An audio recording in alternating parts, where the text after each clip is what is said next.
Five beats వేసినాక next 5 single crochet వేసుకున్నాను.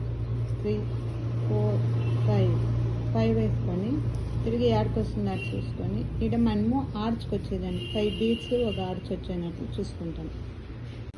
ఇక్కడ 5 చైన్ స్టిచ్ చేసుకుని దాన్ని ఎక్కడికి వస్తుందో అక్కడ లాక్స్ వేసుకొని నెక్స్ట్ వచ్చేసి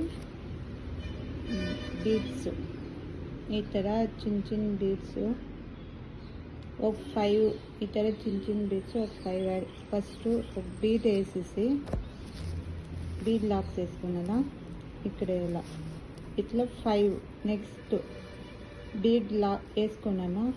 బీడ్ లాక్స్ వేసుకొని తిరిగి పక్కనే కరెక్ట్గా యాడ్కి అడ్జస్ట్ అవుతుందో అడ్జస్ట్ వేసుకున్నాను. నెక్స్ట్ స్టెప్ ఇట్లా బీడ్స్ని 5 ఉంటుంది కదా 5 గ్యాప్లా 3 చైన్ స్టిచ్ చేసుకుని లాక్స్ వేసుకుంటాము.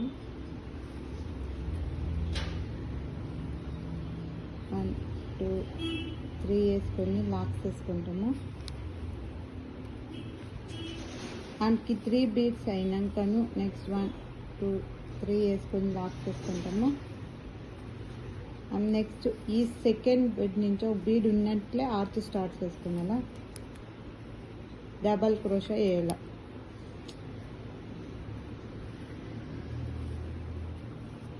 లాస్ట్లో ఇట్లా తిరిగి 5 బీడ్స్ వేసుకొని మనము బీడ్స్ లాక్స్ వేసుకుంటాం. ఇట్లా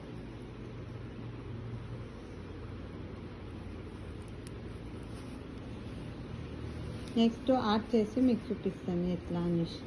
ఇక్కడ 5 బీడ్స్ ఆర్చ్ 5 బీడ్స్ ఇది హ్యాండ్స్ వేసుకుంటాం మనము అంతే. నెక్స్ట్ చూపిస్తాను. అగైన్ మనం ఇట్లా క్రోషా డబల్ క్రోషా వేసుకొని 1 2 చైన్ స్టిచ్ చేసుకుని ఈ డబల్ క్రోషా బ్యాక్ సైడ్ నుంచో ఇట్లా పోతే మనకి ఇతర ఆర్చ్ క్రియేట్ అవుతూ ఉంటుంది.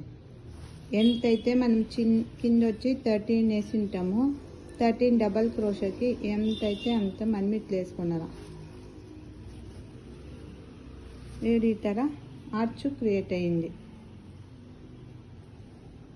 దీనికి సరిగా ఈ ఒక బీటు 2 నెక్స్ట్ స్టెప్ వచ్చేసి ఇక్కడ ఆల్రెడీ మనం ఇట్లా వేసుకుంటాం కదా 3 బీడ్స్ వేసింది కదా అట్లా తిరిగి 3 చైన్ స్టిచ్ చేసుకునేలా చైన్ స్టిచ్ చేసి కరెక్ట్గా బీడ్ సెంటర్లో లాక్ చేసుకునేలా. నెక్స్ట్ 3 చైన్ స్టిచ్ చేసుకుని ఈ నుంచనే ఈ సెకండ్ బీడ్స్ నుంచనే ఫస్ట్ 3 చైన్ స్టిచ్ చేసుకుని ఫస్ట్ బీడ్ నుంచే ఇది వేసుకుని ఇప్పుడు సెకండ్ బీడ్స్ నుంచనే ఆర్చ్ చేసుకునేలా మనం ఆర్చ్ చేసుకునేలా. మనకి ఇక్కడ 1 2 ఇట్లేసి ఈ ఆర్చ్ మనం వేసింటాం కదా డబల్ క్రోషా దాని లోపల నుంచి వచ్చి ఇట్లా వేసుకున్నాం.